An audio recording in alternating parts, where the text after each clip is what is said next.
Good afternoon. Good afternoon, everyone. Today we're learning about physics. Yes, nahugudan na gyud man ko. So, aton start off is ang lesson nga graphical representation of motion. So, before we start nga mag-solve sang mga table para mabalaan kung ano ang graph, we need first to identify the graphs of the lesson. So, there are 4 graphs. First is the constant speed. It's called the constant speed because speed never changes and it is only one line. For example, in the graph, there are 1 second, 2 seconds, and 3 seconds. And then, there are intervals of 2 meters per second and 4 meters per second. 4 meters per second. So, in this graph, it illustrates that the speed of an object is constant. It never changes. Next is the body at rest. So, in the body at rest,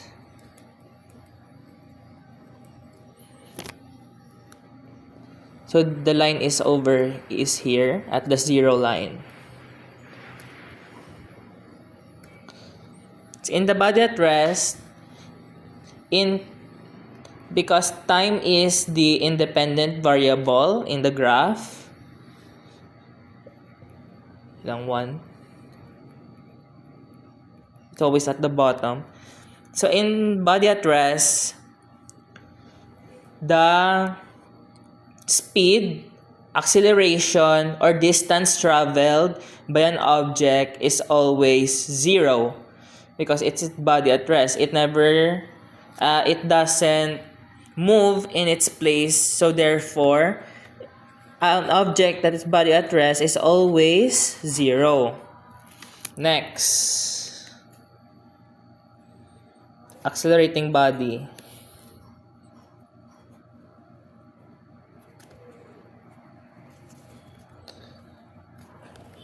Or you can call it uniform motion because, like the graph insists, the speed, acceleration, or distance traveled by the object is uniform. So let's take for example, every second, okay, 5 meters, 10 meters. So based in the graph, every 1 second it travels 1 meter. So it is a uniform motion because the speed and the second have the same kind of interval. So in this case, the interval would be 5 meters per second because every second it travels 5 meters. Like 1 second 5 meters, 2 seconds 10 meters.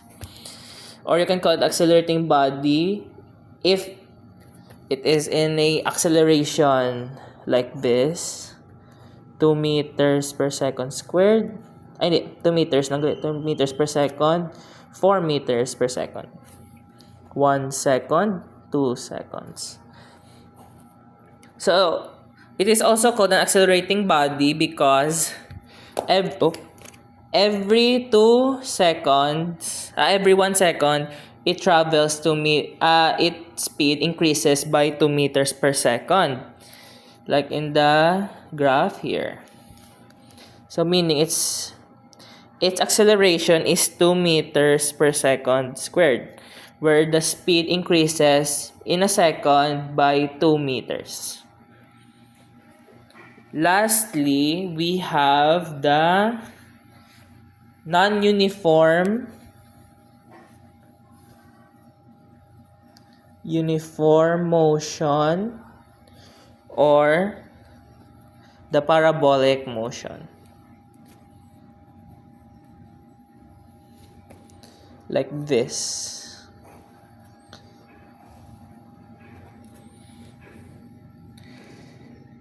So as you can see, in the parabolic motion or non-uniform motion, the speed or the distance traveled is not uniform. It rapidly changes based on the time. So like in 1 second, 1 second, 2 seconds. And here would be, let's say, 5 meters per second, 10 meters per second, 20 meters per second.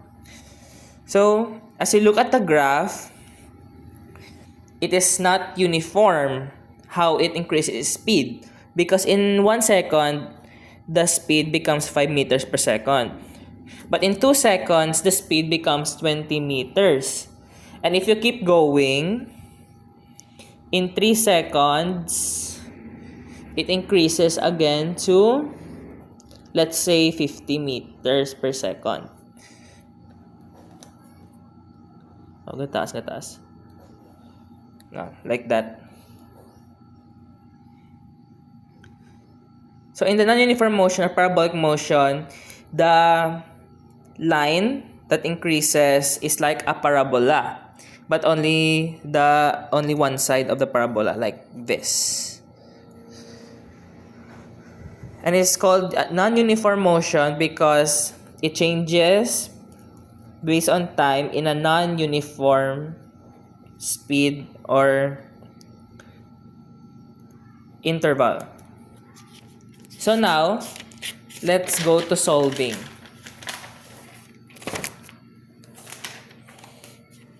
Okay, let's say, my table. So the time in seconds is 0, 1, 2, 3, 4, and 5. Then the displacement or the distance traveled by the object in meters is 0, 10, 20, 30, 40, 50, and 50. So how do you graph? So first, we use this graph. Anong tawag sa nga graphing? Basta mo nga graph. Hindi siya tadlong pero bayda. Then, as you know, time is the independent variable. So we put it at the bottom. So it would be 0 seconds, 1 second, 2 seconds, 3 seconds, 4 seconds, and 5 seconds.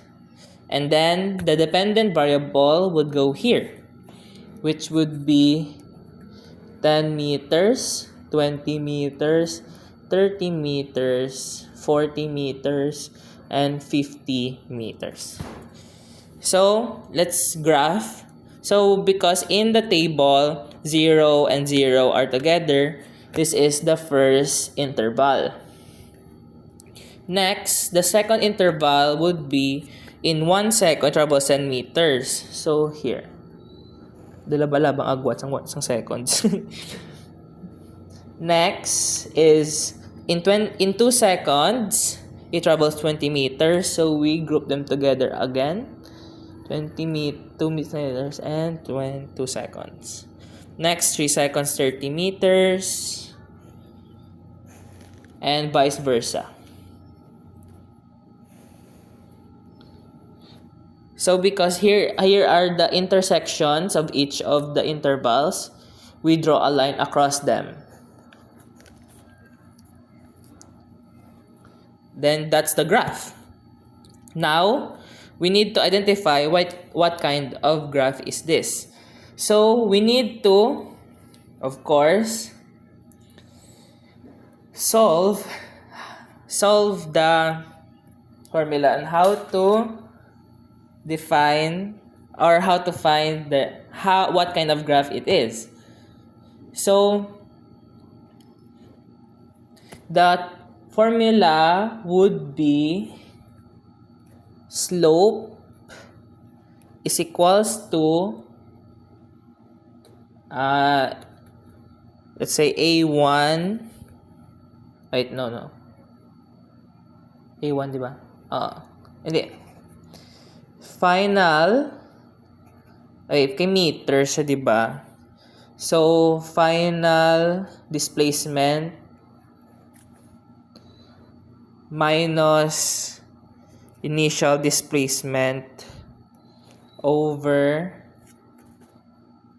final time minus initial time.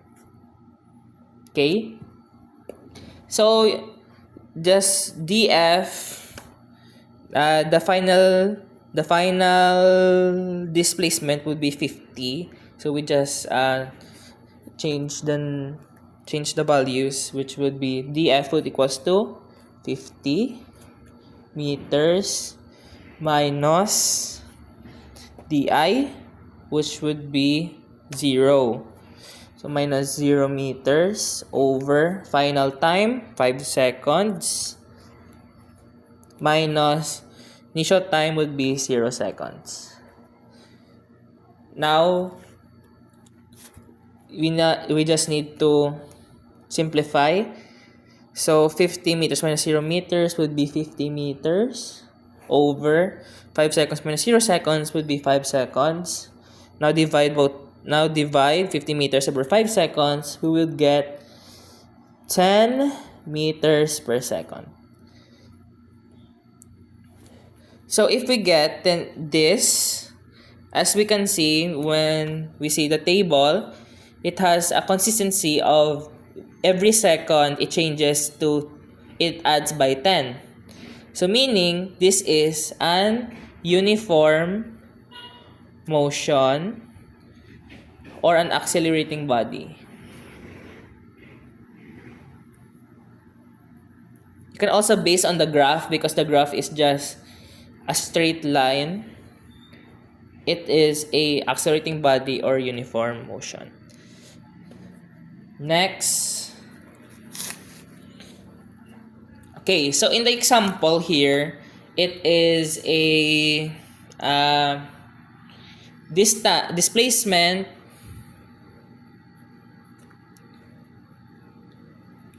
versus time graph. Now we're gonna do velocity versus time graph. So in velocity versus time graph, it's just the same. You just change the 50 meters, 40 meters, 30 meters, 20 meters, and 10 meters, and 0 meters into, of course, velocity, which would be 50 meters per second, 40 meters per second, and vice versa. So, example, this. In the table, time in seconds is, of course, 0, 1, 2, 3, and 4. Then in the velocity in meters per second would be 20, 40, 60, 80, 100. Now, let's graph. Just put this line, then there. And the time, of course, is in below. 1 second, 2 seconds, 3 seconds, and 4 seconds. Now, the dependent, 20 meters per second, 40 meters per second, 60 meters per second, 80 meters per second, and 100 meters per second. So because the partner of the 0 seconds is 20, so the starting interval would be over here. Then you work your way up. Now 1 second is 40 meters. 60 meters per second is 2 seconds. 80 meters per second is 3 seconds. And 100 meters per second is 4 seconds. Then you connect the dots of each interval or intersection. You get this graph. Once more. And as you can see, because of a straight line, hindi na straight akong drawing, pero by the, it's still a uniform motion, basta muna, or accelerating body. Now, let's solve. So the same slope is equals to, now we just change the df to v. So final velocity minus initial velocity over in final time minus initial time. Or you can just change it to change in velocity. Wait, balis ka ng triangle. Hindi ng triangle. Sa una or sa likod? Sa una. Giman. So, change in velocity over change in time. Now, let's solve. Change the values. Vf is equals to 100 meters per second minus 20 meters per second over initial final time, which is 4 seconds minus 0 seconds. Simplify. 100 minus 20, 80 meters per second over 40 minus 0, 4 seconds. Divide both sides, you will get 20 meters per second squared. So this is the uniform, anong tawag sini? The slope, yeah. The change of slope. As you can see, in the displacement versus time graph, your answer is 10 meters per second. For example, this is your answer. So in displacement versus time graph, when you solve the slope, the answer would always be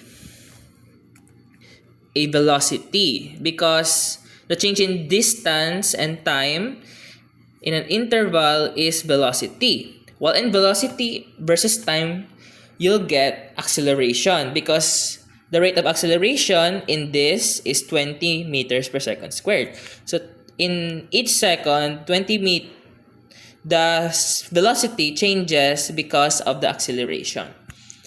Next, wait, actually tapos naman gani. Tapos naman. Ay naman ko may dugang. Yeah, why na ko may dugang?